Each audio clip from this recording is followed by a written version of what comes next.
In today's video, I'm going to teach you how to use Hostinger Webmail. We'll guide you through each step to ensure you have a seamless experience managing your emails with Hostinger.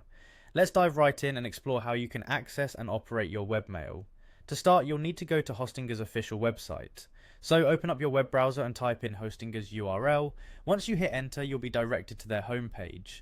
It's a neat platform that not only provides web hosting services, but also offers great tools for webmail. Scroll around if you're curious, but for now let's focus on logging into your account. Next, look for the login button, which you'll typically find at the top right corner of the page. Go ahead and click on that. This will prompt you to enter your login credentials if you've saved them from previous sessions. The browser might autofill these details for you. If not, just type in your username and password and then proceed to sign in.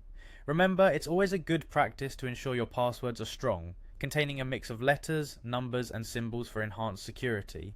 Once logged in, you will be redirected to your Hostinger dashboard, also known as the H panel. It's a hub that provides easy navigation to various tools and features. From here, look out for the email section.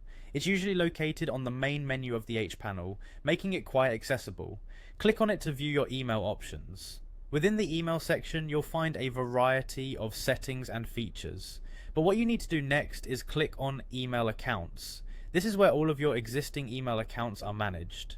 Here, you can create new accounts, modify existing ones, or set up forwarding. It's designed to be intuitive, so navigating through countless options becomes a breeze. The final step in setting up your webmail access is to click on Webmail. This will open the interface where you can read and send emails, manage your inbox, and much more. The webmail interface is straightforward, and over time, you'll find it quite easy to navigate. Feel free to explore the features like organizing folders, adjusting settings, and setting up autoresponders to tailor your email usage to your preference. And there you have it. You've successfully navigated through the process of accessing your Hostinger webmail. With these steps, you should now be able to efficiently manage your emails directly from your web browser. If you ever find yourself facing issues or have additional questions, remember that Hostinger offers support and guides that are super helpful. Thank you for joining, and happy emailing.